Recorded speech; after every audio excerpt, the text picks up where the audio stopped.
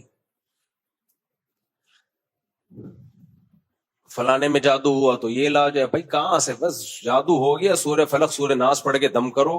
اور اتنا آسان نہیں ہے یہ. اپنی غلطیوں کو جادو پہ ڈال دیتے ہیں. مذہبی آدمی کا زوال شروع ہوتا ہے جادو ٹونے اور یہ ان سب چیزوں میں لوگوں کو ڈال دیتا ہے وہ. یا تو ایک طرف ہم اتنے